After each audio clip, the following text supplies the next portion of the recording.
Okay, hello everyone. Let me start by, thanking the organizers for putting together this really nice workshop. It's my first time here, but it's really nice, and I also like the setting and that it's so focused.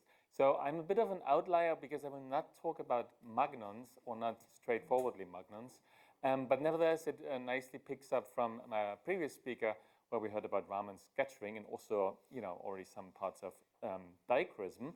And in particular, I want to show you also how quantum geometry of some more exotic magnetic excitations can be probed by Raman scattering here. This talk will, as I said, not be about ordered states, but I want to focus mainly on triangular lattice magnets because there are lots of new developments. But let me first take a bit of time to introduce the setting, what is spin liquid. Maybe not everyone is familiar with that. So for the purpose of this talk, I will talk about J1, J2, so insulating triangular lattice magnets described by a Heisenberg model with nearest neighbor and next nearest neighbor interaction. So here, for example, if J2 is small enough, we just have this 120-degree state. But then, already since a long time, it was conjectured that maybe even at zero temperature, we can evade this long-range magnetic ordering and instead go to a state that doesn't break any symmetries. And so then I think a good cartoon picture is that we might go to a state which is like of this RVB type where we take always two nearest neighbor spins, put them in a singlet, and then your wave function is really a highly entangled state, something like this equal weight superposition of all this singlet dimer covering. Okay, and so then the question is, what are the excitations, what are the properties, and so on. Okay, and how do we also see those states in experiment? And in particular, I'm not going to go too much into detail, but they have the new collective excitations, which can have exotic statistics and so on, and might even be useful in the distant future for something. Good, but I want to mainly focus on this this question here, namely, if we ever find a material that has such a spin liquid state or phase, then how do we actually tell that this is realized? Yeah? So how do you diagnose those? And the method of choice, one of them is doing inelastic neutron scattering. And so there, you just measure basically the spin flip excitations. And here, that's what you would get if you have a long-range ordered magnet. That's actually a calculation for a metallic Hubbard model type, but with 120-degree order, and you see that you have these sharp spin wave excitations. Let me just point out, it's because the spin flip that the neutron basically probes directly matches the quantum number of the magnon excitation. Now, if you have a spin liquid, that's not the case. Your spin flip would decay into, for example, two spin-ons, each carrying spin 1/2, and that means, by energy momentum conservation, you only see these broad continua responses, and I could give you many examples of these broad neutron scattering structure factors here, energy versus momentum. And this is like somewhat of a new kid on the block, and I will show you more on these triangular lattice ytterbium-based stellar fossites, where again you see these broad continua, and the question then is, how do we describe that? How do we interpret them? How do we, maybe learn more about the wave functions of these exotic quasiparticles? Okay, good. So then it's not only about neutron scattering, but the title is about Raman scattering. So good thing is I can be brief. We already heard in the previous talk how that works, and I will tell you later somewhat what is the real response function that we're looking at, but it's a Q equal to 0 probe, and for most practical purposes, you can think of this, there's either coupling to single magnons, but here the dominant channel is also that you have a 2-magnon process, such that you always excite 2 magnons with K and minus K, such that the momentum transfer is 0. And this has been measured for ages for magnetic systems. And now you can also ask the question, can I use that for probing spin liquids? And indeed, one can do that. Then it turns out, if one looks at particular models, for example, some soluble models of the Kitaev type, one can calculate it exactly, and it turns out it's also a Q spin-on probe. So you can have some new emergent excitations.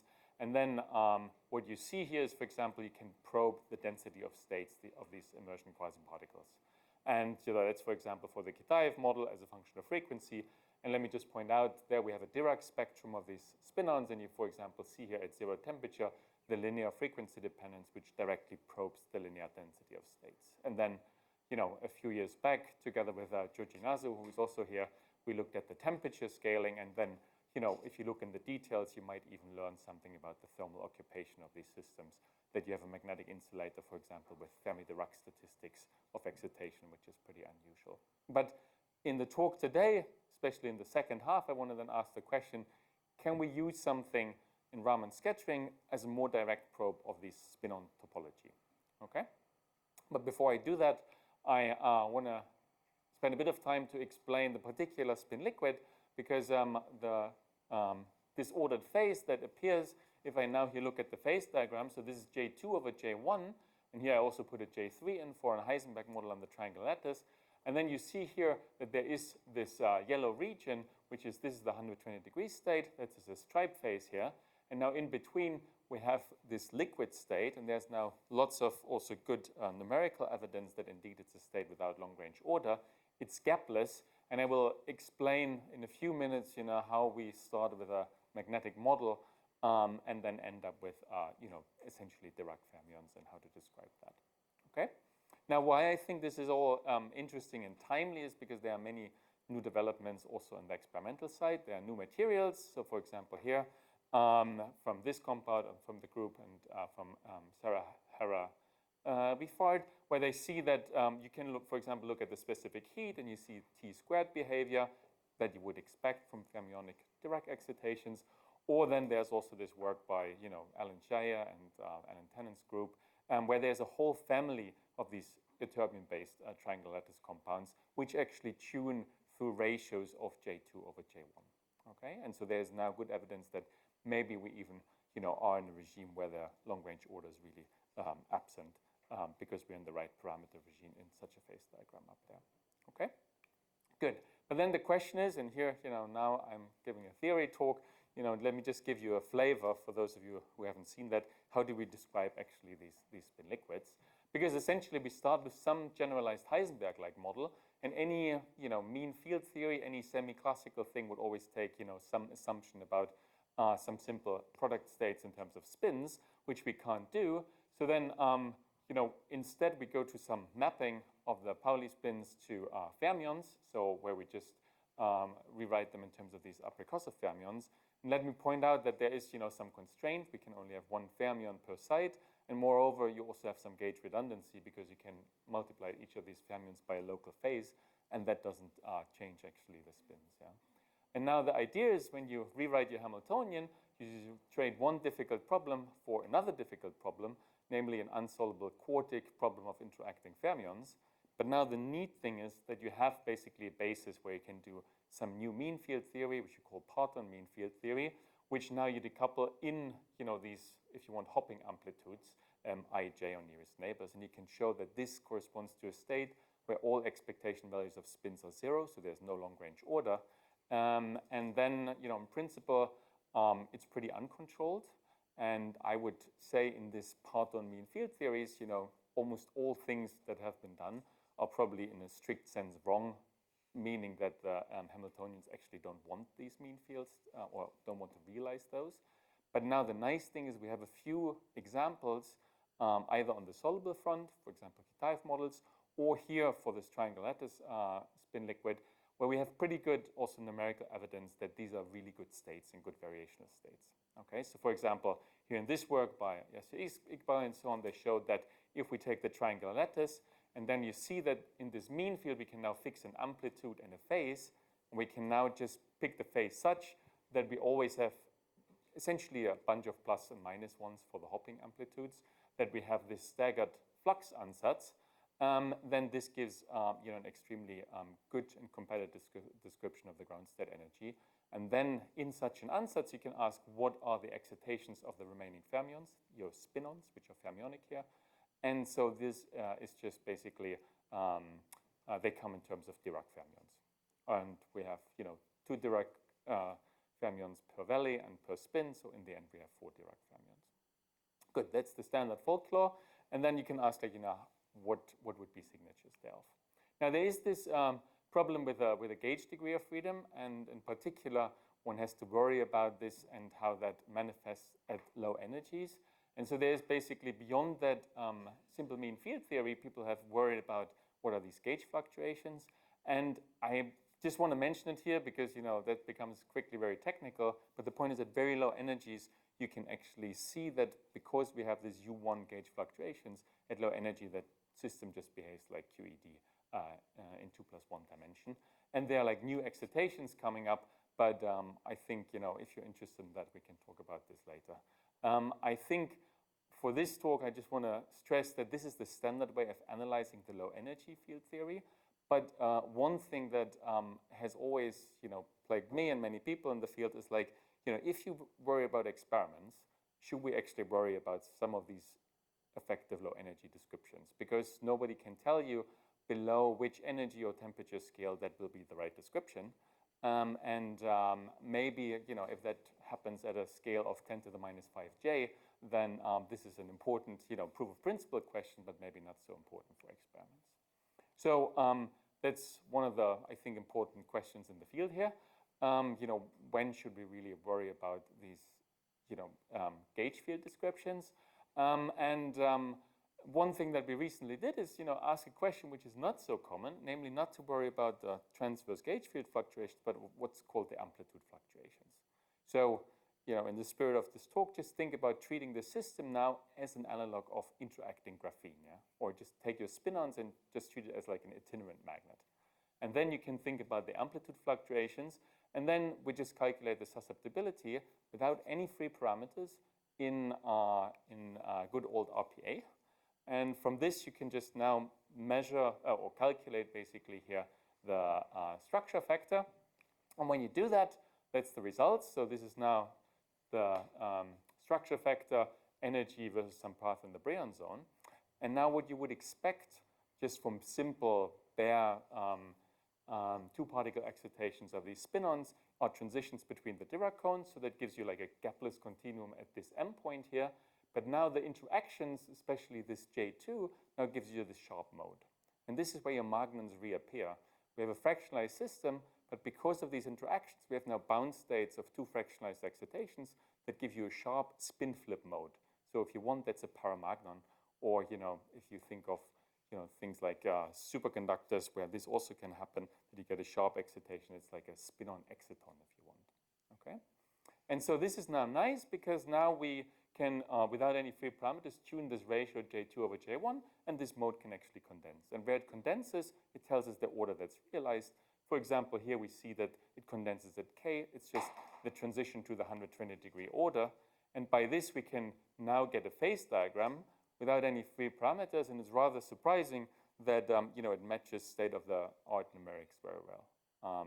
So the message is whenever we have a good variational ansatz, so that's the hard bit also, then looking at excitation spectra and so on, making predictions for scattering experiments is surprisingly working very well with this method. And we can compare this now also to state-of-the-art numerics. So this is time-dependent DMRG, where even in the spin-liquid phase, at the K point, you get this sharp mode. And if you tune from the spin-liquid into the ordered state, actually not much happens, just that this mode basically becomes gapless and has a small gap in the spin-liquid phase. And that's exactly what we see also in our theory. So now we can even go further and then have a one-to-one. I don't know, do you see that properly? So this is variation Monte Carlo data from a few years from Francesco Ferrari, Federico Becca, and this is our RPA theory. And you see that you almost get full quantitative results. Yeah? But the point is that this is, semi-analytically, and this is like, heavy numerics, but you see that you basically can understand these sharp features as bound states. So it's not only that you can get good predictions, but you can also nicely interpret these features. And not only can you compare to state-of-the-art numerics, but here's also some results for these de la Fossite compounds, where then within that ansatz, you have a strict prediction that, for example, there should be these gapless excitations at the endpoint. And we can basically tell neutron schedulers what are the fine features to look for to diagnose particular types of spin liquids. Good. So let me then come to the chiral spin liquids and then lead over to the Raman scattering. Namely, we can now ask, okay, so what are the instabilities of this Dirac spin liquid? Okay, and so one of these is, for example, breaking time reversal symmetry and going into a chiral spin liquid phase, and that can happen spontaneously, or we just force the system by adding explicitly such a spin scalar chirality term. But this is more at this Hamiltonian level a trick, but this also can happen spontaneously by longer range interactions and so on. Now, this is a very interesting state because now we have kept out our Dirac cones. The spin-on bands acquire a non-zero Chern number. In fact, it's related to this famous paper at the end of the 80s by Kalmeyer-Laughlin, because you can show that these states are actually adiabatically connected to fractional quantum Hall states. It's quite interesting that just preparing the talk, I read up on this, and they actually missed the time reversal symmetry breaking. And it's the comment by Kivelson and Roxer afterwards that clarifies this, that this is really akin to fractional quantum Hall states. Now here you see from a few years ago a phase diagram, again as a function of J2 over J1, and then this J chi, and you see that this Dirac spin liquid down here now becomes a chiral spin liquid, which is gapped, it's stable. And now the question is, can we somehow learn more about, for example, the fact that we now have this non-trivial topology of the the gapped spin-on bands?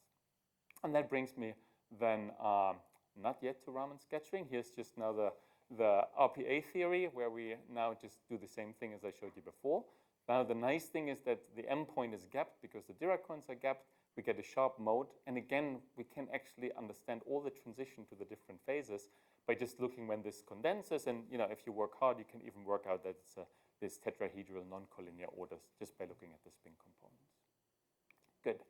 But now I want to come to Raman scattering, and it's quite interesting how in the end we can make progress of relating these Raman signals to the topology of these spin-on excitations. And there I think it's good to first recall how we actually think of coupling of electromagnetic fields in electronic systems. Yeah? So think of a metal, of a free electron Hamiltonian. So then if you couple electromagnetic fields, you can just think of minimal coupling, K plus EA. And then what we do is we just do an expansion. Yeah? And so then this would be the diamagnetic term here, and that is the term which is like a 2-photon process, and that directly will lead us to like a Raman vertex, where we now have here this light matter coupling constant, which is exactly the prefactor of the second order expansion, which is a second derivative of the Hamiltonian. Okay, that's how you would traditionally calculate Raman scattering, for example, in a metallic system or like in a band insulator.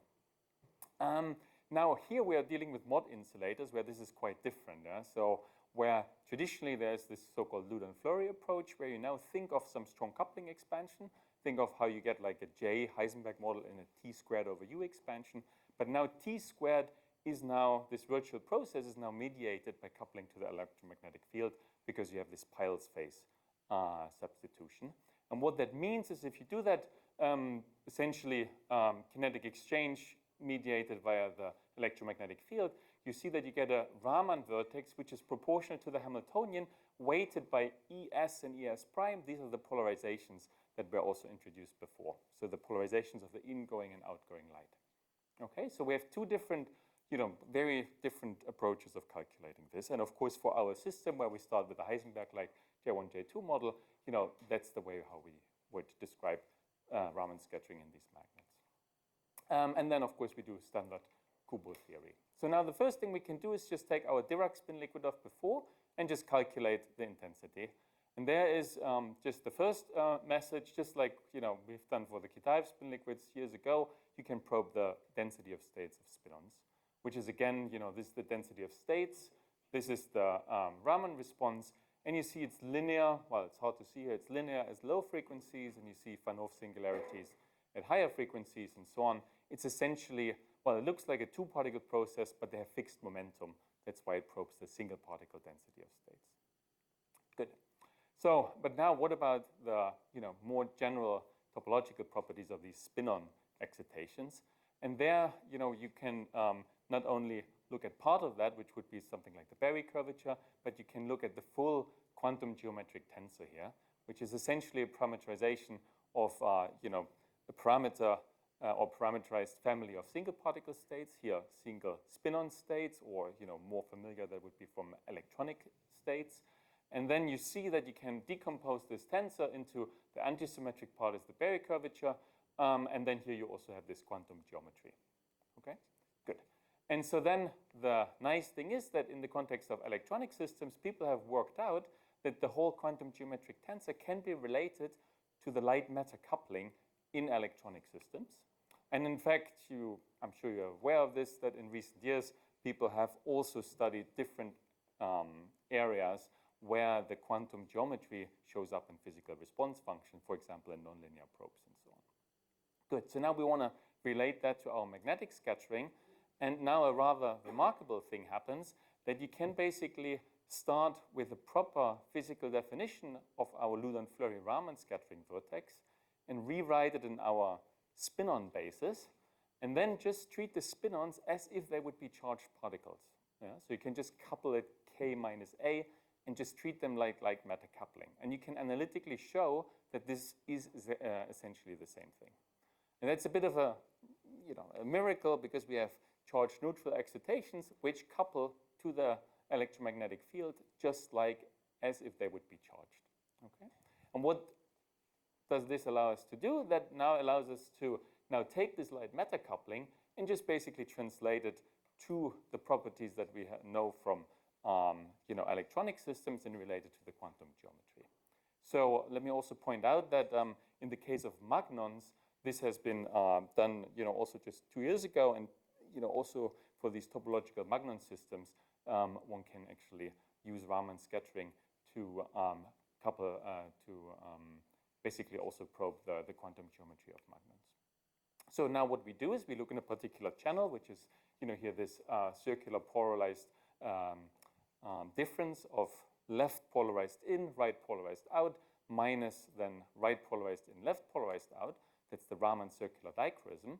And now using this light matter coupling, I can just relate it directly to the light matter coupling of my spin-on particles. And what that allows me to do is, in the end, get a full analytic expression where this is just the Berry curvature at a given momentum, and these are then the quantum geometries here. Okay, so the nice thing is we have a full analytic understanding of how the Raman response is composed of the different contributions from the quantum geometric tensor. Good. And so then you can analyze these all in detail, but the most important bit is that we can look at the total response. That's your experimental signal. Okay, and here you see now how this scales with essentially the time reversal symmetry breaking. So we start with our Dirac fermions, then we get them out. They acquire non-zero Chern number, the distribution of the Berry curvature changes, and this directly translates in the frequency dependence of my Raman RCD signal. And I can even look at the fine structure of this, and I look at the contribution that is directly given from the Berry curvature, and I can look at the contribution that is given from the quantum geometry. And then there is this, rather annoying higher order derivative, which gives yet another contribution. So the point is, unfortunately, we haven't found a way of isolating, for example, the pure quantum geometry, but maybe in some other systems, if one looks at clever combinations of different polarizations, one might be able to not only see the sum of these terms, but the individual contributions. But that's, for these systems, always a bit of a problem. That they contribute, they're important, but isolating individual contributions is in general difficult. Good. So that brings me to a summary. I told you a little bit progress of understanding these triangular lattice magnets. Also how the standard folklore that if you have a fractionalized system, you would get a broad continuum response does not need to be true, because even in these liquid states at finite frequency, we can have sharp excitations. Think of like these as spin-on excitons. And on the methodological front, it turns out that if you have a good variational ansatz, we have now a powerful method of calculating excitations and even phase diagrams. If you're interested in that, one can even do that for soluble spin liquids like the Kitaev model, and it's really surprising. It works extremely well. So that's in this other paper. So I'm happy to talk about this if anyone is interested. And the main part was really that we can also look at the circular dichroism of Raman scattering and directly relate that here in these systems to the quantum geometry of spin-ons in chiral spin liquids. And with this, I want to not only thank you for your attention, but let me also thank the people who really did most of the work. So on the triangular lattice, that's Joe Wilshire, who's just graduating, who has been a PhD student, and he has really done heroic work there over several projects. And then the Raman circular dichroism, that's Eduard Koller, and that's together also with Valentin Leb and Natasha Perkins, who I'm sure most of you know. And yeah, I'm happy to answer any questions.